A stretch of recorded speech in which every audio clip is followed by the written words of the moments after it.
ప్రత్యేకంగా నెల్లూరు ప్రెస్కి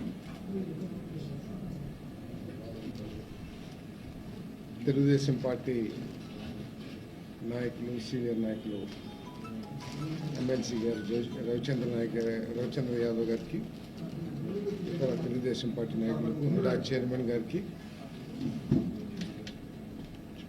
అందరికీ నమస్కారం. నిన్నటి వరకు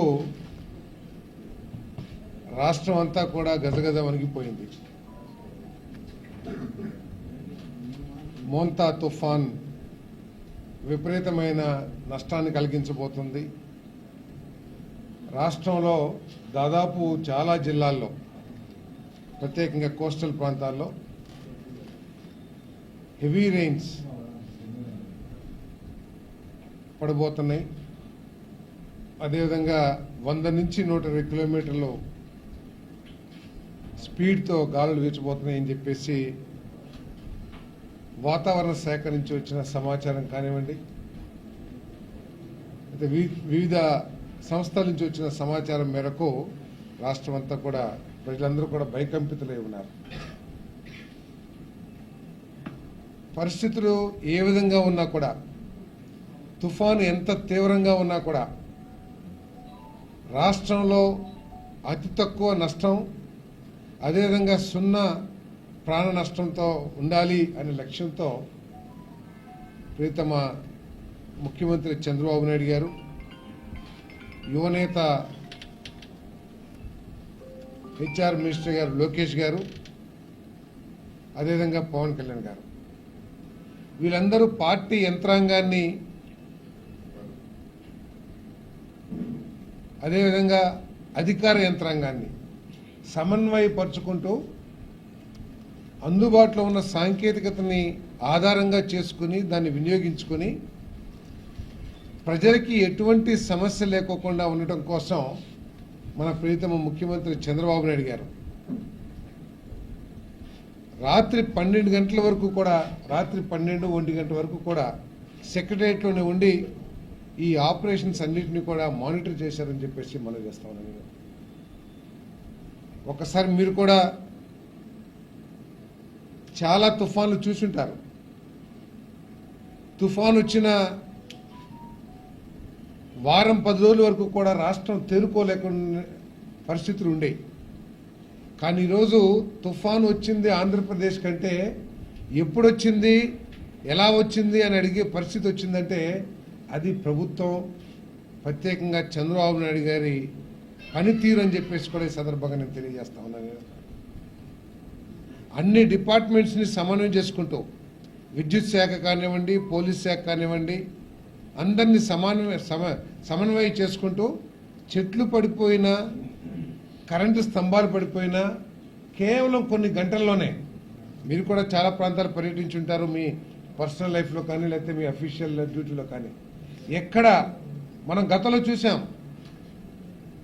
తుఫాన్ వచ్చిన 2వ రోజు చూస్తే పేపర్లు అన్నీ కూడా 10 కిలోమీటర్లు వాహనాలు నిలిచిపోయి ఉండటం కానివ్వండి, లేకపోతే రోడ్ల మీద చెట్లు పడిపోయి, భారీ వృక్షాలు పడిపోయి ఉండటం కానీ, బిల్డింగ్లు పడిపోయి ఉండటం, ఇవన్నీ కూడా మనం చూసేవాళ్ళం. కానీ మీకు ఒక్క ఫోటో కూడా లభించి ఉండదు. ఏది చెట్టు పడిపోవటం మూలంగా నేషనల్ హైవే దిగ్బంధనం అయిపోయింది, లేకపోతే ఇంకేదో జరిగిందని చెప్పేసి ఎక్కడ కూడా మీకు ఫోటో కూడా లభించి ఉంటుందని చెప్పేసి భావిస్తాను. దీనికి కారణం ముఖ్యమంత్రి గారి నాయకత్వంలో ఆర్టీజీఎస్ అధికారులందరూ కూడా సాంకేతికతని, అదేవిధంగా డేటా అందుబాటులో ఉన్నది అన్నింటినీ కూడా సమన్వయం చేసుకుంటూ ప్రజలకి ఎప్పటికప్పుడు అలర్ట్స్ ఇవ్వటం మూలంగా ఇది సాధ్యమైందని చెప్పేసి కూడా నేను ఈ సందర్భంగా నేను తెలియజేస్తా ఉన్నాను. మరి దేశమంతా, రాష్ట్రంలో ప్రజలందరూ కూడా 30వ తారీఖు ఉదయమే చాలామంది ఫ్రెండ్స్ నాకు ఫోన్ చేశారు. అరే సారథి, తుఫాను ఏం భయం కలిగించిందో నాకు తెలియదు, కానీ మీరు పంపించిన అలర్ట్లు ఏదైతే ఉన్నాయో, టెలిఫోన్లో ఢామ్ అని చెప్పేసి అలర్ట్, వర్షాలు పడబోతున్నాయి, గాలి వస్తుంది, మీరు ఇంట్లోంచి బయటకు వెళ్ళబాకండి, మీరు జాగ్రత్తలు తీసుకుని ఏదైతే అలర్ట్స్ ఇచ్చారో అవి మాకు నిజంగా అలర్ట్స్ చేసి మేము ఇంట్లోంచి బయటికి రాకుండా ఉంటాం, చాలా సేఫ్టీ చేశారు, చాలా బ్రహ్మాండంగా పనిచేసిందని చెప్పేసి చాలామంది మిత్రులు మరి తెలియజేశారని చెప్పేసి మనం చేస్తాం. అది ప్రభుత్వం ఈ మోంతా తుఫాన్ని మేనేజ్ చేసిన విధానం అని చెప్పేసి మనం చేస్తున్నాం. ఆఖరికి అంత పెద్ద తుఫాను కూడా ఆర్టీజీఎస్లో ఉన్న చంద్రబాబు నాయుడు గారిని, లోకేష్ గారిని, పవన్ కళ్యాణ్ చూసి అది పారిపోయి తెలంగాణలో వర్షం కురిసిన విషయం కూడా ప్రజలందరూ చెప్పుకుంటున్నారని చెప్పేసి మనం చేస్తాం. ఈ విధంగా రాష్ట్రంలో భయాందోళనతో కూడిన పరిస్థితులు, రైతులు తీవ్రంగా నష్టపోయిన పరిస్థితులు ఇవన్నీ ఉంటే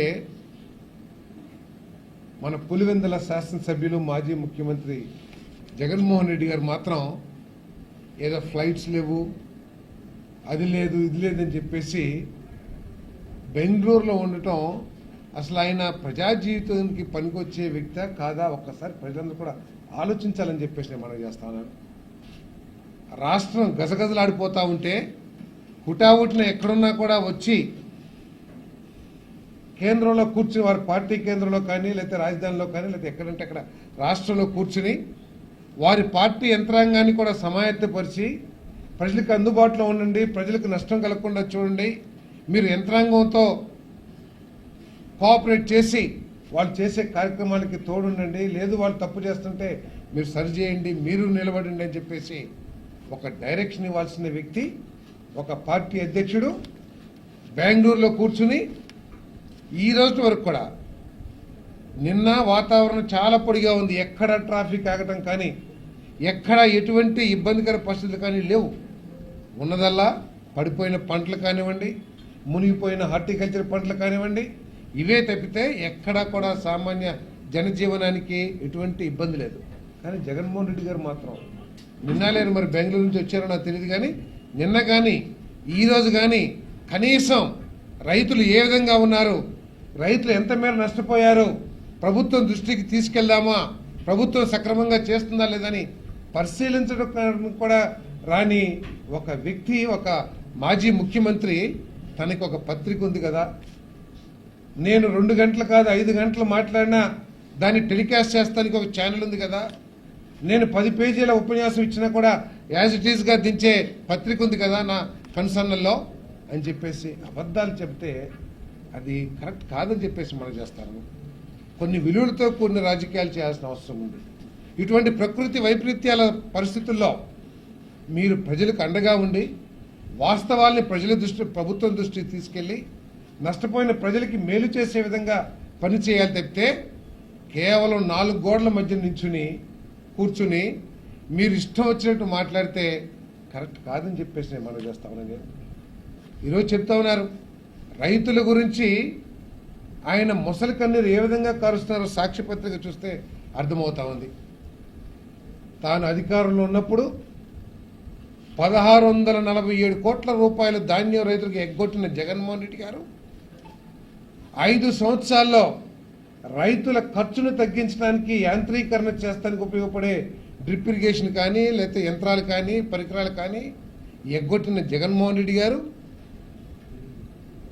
కనీసం రైతు భరోసా మేము 13,500 ఇస్తామని చెప్పేసి ఎన్నికల్లో చెప్పి ఆఖరికి 7,500కో 7,000 రూపాయలు ఇచ్చి చేయి దులుపుకున్న జగన్మోహన్ రెడ్డి గారు ఈరోజు రైతుల గురించి మాట్లాడుతుంటే చాలా విడ్డూరంగా ఉందని చెప్పేసి మనం చేస్తామని. ఈరోజు మన తెలుగుదేశం పార్టీ ఏం చేసిందని చెప్పేసి అడుగుతా ఉన్నారు.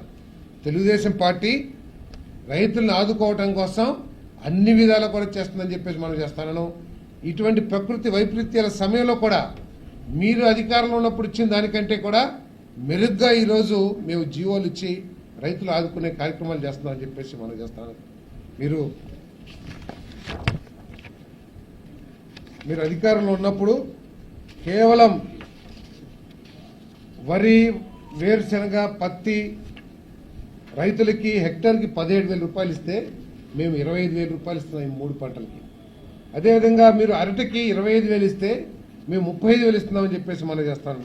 కూరగాయలు, మిరప, బొప్పాయికి మీరు 17,000 ఇస్తే 35,000, 25,000 రూపాయలు ఇస్తున్నామని చెప్పేసి మనం చేస్తాను. అదేవిధంగా పశువులు చనిపోతే మీరు కేవలం 5,000 ఇస్తే మేము 10,000 రూపాయలు ఇస్తున్నామని చెప్పేసి మనం చేస్తాను. అదేవిధంగా మత్స్యకారులకి వలపోతే 5,000 ఇస్తే 10,000, మీరు ఇచ్చిన దానికంటే కూడా అన్నిటికి కూడా ఆవులకి గేదెలు చనిపోతే మీరు 37,500 ఇస్తే మేము 50,000 ఇస్తున్నాం. మీరు అదేవిధంగా మీరు చెప్తున్నారు మీరు ఏమిచ్చారు రైతులకి ఏం చేశారని చెప్పేసి మీరు మాట్లాడతారు. మీరు అధికారంలో ఉన్నప్పుడు కనీసం ఏ పంటకైనా సరే నష్టపరిహారం ఇచ్చారని చెప్పేసి అడుగుతా ఉన్నాను. నేను రైతుల గురించి మాట్లాడుతున్న జగన్మోహన్ రెడ్డి గారి గురించి ఒక్కసారి ఆలోచన చేస్తే ఇటువంటి ప్రకృతి వైపరీత్యం వచ్చినప్పుడు మీరు చూశారు జగన్మోహన్ మన చంద్రబాబు నాయుడు గారు ఉదయాన్నే ఏది 29న మన తీరం దాడితే మంతా తుఫాను అదే రోజు మధ్యాహ్నం నుంచే హెలికాప్టర్లో ఇన్స్పెక్షన్కి చూస్తానికి వెళ్ళారు.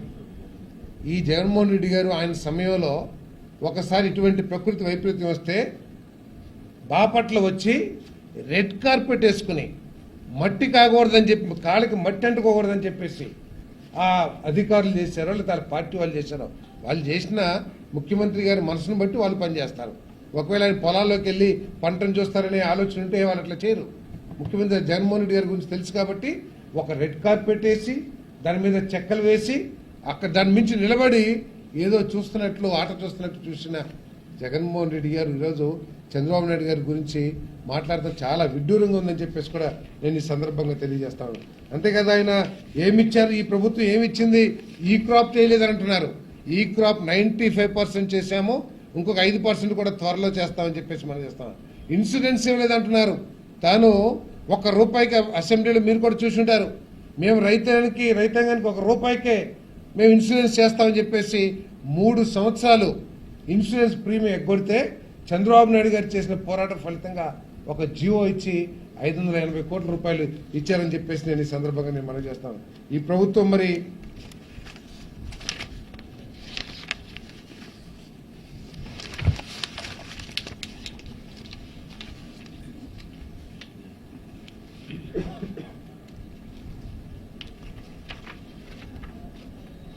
తెలుగుదేశం కూటమి ప్రభుత్వం అధికారంలోకి వచ్చిన తర్వాత రైతు భరోసాతో రైతు సంక్షేమం గురించి ఆలోచన మొదలుపెట్టాం. ₹20,000 ఆ ప్రభుత్వం ₹12,000 ఇస్తే ఈ ప్రభుత్వం ₹20,000 ఇచ్చిందని చెప్పేసి కూడా నేను ఈ సందర్భంగా తెలియజేస్తాను. అంతేకాకుండా యంత్ర పరికరాలన్నిటికీ కూడా 50% సబ్సిడీ, మరి డ్రిప్ ఇరిగేషన్కి 90% సబ్సిడీ మీద కూడా ఈరోజు రైతులకి యంత్రాలు అందించే కార్యక్రమం కూడా చేస్తున్నామని చెప్పేసి మీ అందరికీ మనవి చేస్తాను. నేను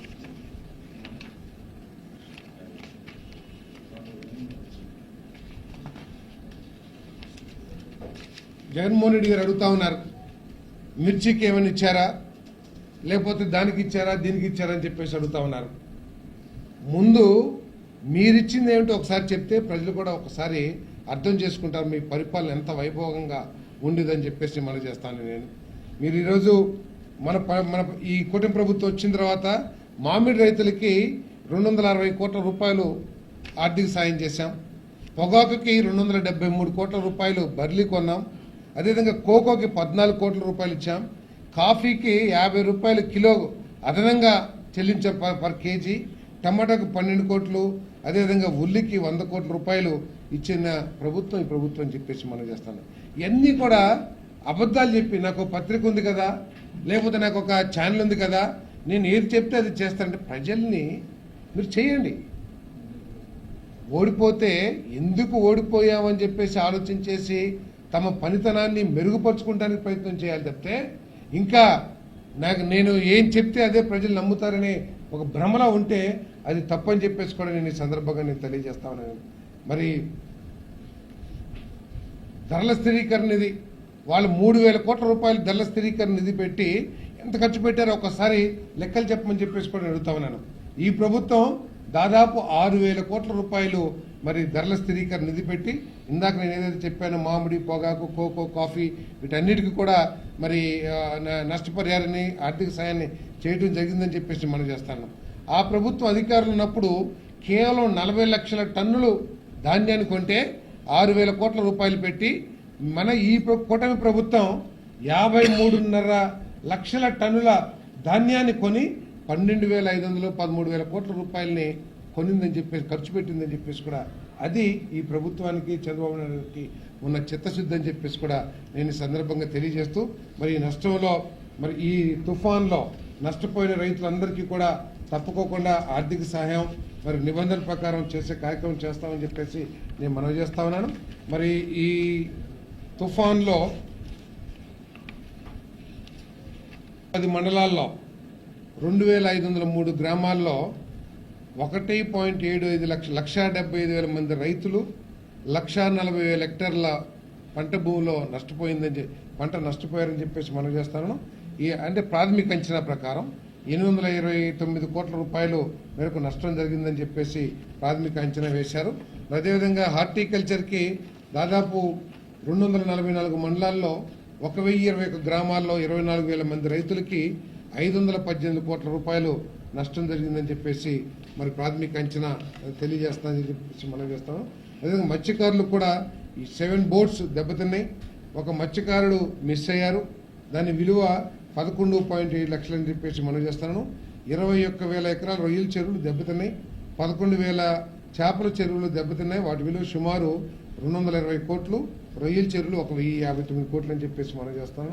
పశు సంవర్ధక శాఖలో మరి 36 ఆవులు, 91 గేదెలు, 253 గొర్రెలు, 62 మేకలు ఇవన్నీ కూడా చనిపోయినాయి. వీటి విలువ అంతా కూడా 65,21,000 రూపాయలు అని చెప్పేసి తెలియజేస్తాను. తప్పకుండా ఈ ప్రభుత్వం అంతేకాకుండా వారికి ఇమ్మీడియట్ రిలీఫ్గా ఎవరైతే ఇల్లు కోల్పోయారో లేకపోతే ఎవరైతే క్యాంప్స్లో ఉన్నారో, రిలీఫ్ క్యాంప్స్లో ప్రభుత్వం నిర్వహించిన రిలీఫ్ క్యాంప్స్లో ఉన్నారో వాళ్ళందరికీ కూడా జీవోలు ఇప్పటికే విడుదల చేశాం. వారందరికీ కూడా రైస్ కానివ్వండి లేకపోతే ఆర్థిక సాయం కానివ్వండి అవన్నీ కూడా ఇవ్వడం జరుగుతుందని చెప్పేసి మనం చేస్తాం. ఏ సార్ అంటే ఈ ఇల్లు దెబ్బతింటంలో మీరు కూడా చాలా తుఫాన్లు చూసుంటారు. పూర్తి నష్టం హౌసింగ్కి అంటూ ఒక నష్టం జరగదు. తప్పుకోకుండా దీన్ని అంతా ప్రాథమిక అంచనా వేయాల్సిన అవసరం ఉంది. దానికి ఈ ప్రకృతి వైపరీత్యాల్లో ఏదైతే పూర్తిగా దెబ్బతిన్న ఇల్లు, పాక్షికంగా దెబ్బతిన్న ఇల్లు కేటగిరీస్లో వాళ్ళకి ఏదైతే నష్టపరిహారం అందుతుందో ఆ నష్టపరిహారాన్ని ప్రభుత్వం అందిస్తుంది. ఒకవేళ పూర్తిగా దెబ్బతిని ఉంటే కనుక వాళ్ళకి ఇల్లు శాంక్షన్ చేసే అవకాశాలను కూడా మేము తప్పకుండా పరిశీలించి మేము శాంక్షన్ కూడా చేపిస్తామని చెప్పేసి మనం చేస్తాం.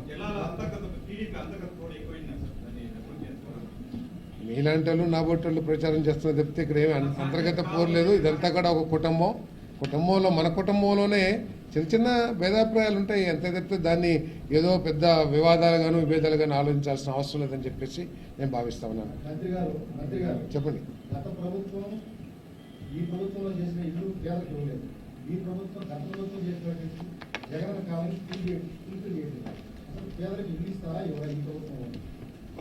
ఒకటి 2 అడిగారు మీరు. జగన్మోహన్ రెడ్డి గారు ఇచ్చిన ఇళ్ల సంగతి, తర్వాత ఈ ప్రభుత్వం ఇచ్చే ఇళ్ల సంగతి మీరు అడిగారు, అంతేనా? జగన్మోహన్ రెడ్డి గారు ఇచ్చిన ఇల్లు ఏ విధంగా నిర్మాణం చేశారో మొత్తం ఆంధ్రప్రదేశ్ ప్రజలందరూ కూడా తెలిసిందే. అయినా కూడా బాధ్యతగా గతంలో జగన్మోహన్ రెడ్డి గారు కనుక ఇది ఎన్టీఆర్ హౌసింగ్ చంద్రబాబు నాయుడు గారు శాంక్షన్ చేశారు, వెళ్ళి ఆయన అడగండి అనే విధంగా కాకుండా గత ప్రభుత్వం ఏదైతే శాంక్షన్ చేసిందో వాటన్నిటిని పూర్తి చేయడానికి నిబంధనల ప్రకారం ఈ ప్రభుత్వం కట్టుబడిందని చెప్పేసి మనం చేస్తున్నాం. మరి ఈ 15-16 నెలల కాలంలోనే 3 లక్షల ఇల్లు వరకు పూర్తి చేశాం. వాస్తవానికి 29వ తారీఖు ముఖ్యమంత్రి గారి చేత వాటిని ప్రారంభించే కార్యక్రమం కూడా పెట్టాం, 29 అఫీషియల్గా. కానీ దురదృష్టవశాత్తు ఈ తుఫాన్ మూలంగా అది పోస్ట్పోన్ అయింది. రాబోయే రోజుల్లో జనవరికి మరో 1 లక్ష ఇల్లు, వచ్చే 2026 జూన్ జూలై కల్లా మరో 4-5 లక్షల ఇల్లు ఏదైతే బ్యాలెన్స్ ఉన్నాయో వాటన్నిటిని పూర్తి చేస్తాం. గతంలో శాంక్షన్ చేసిన ఇళ్ళ సంగతి నేను చెప్తున్నాను. ఇప్పటికే అర్బన్లో ఇల్లు శాంక్షన్ చేస్తాం మొదలుపెట్టాం. ఇప్పటికే మా దగ్గర ఉన్న అప్లికేషన్స్ ఏదైతే ఉన్నాయో ఆన్లైన్లో 41,000 ఇళ్ళకి శాంక్షన్ చేశాం. అదేవిధంగా రూరల్లో కూడా ఇల్లు నిర్మించుకునే వాళ్ళకి అర్హతను బట్టి మీరు ఆన్లైన్లో అప్లై చేసుకోమని చెప్పాం. దానికి 5వ తారీఖు ఆఖరి తేదీగా నిర్ణయించాం. కానీ మేము ఈ తుఫాను కానివ్వండి లేకపోతే కొంచెం సాంకేతిక కారణాల మూలంగా నవంబర్ 31 తారీఖు వరకు దాన్ని పొడిగించమని కోరాం. దాన్ని 31 తారీఖు వరకు కూడా అప్లై చేసుకోవచ్చు. విజిలెన్స్ ప్రత్యేకంగా నెల్లూరు జిల్లాలో చాలా కంప్లైంట్స్ వస్తే వేశాం. ఆ రిపోర్టు ప్రభుత్వానికి అందింది.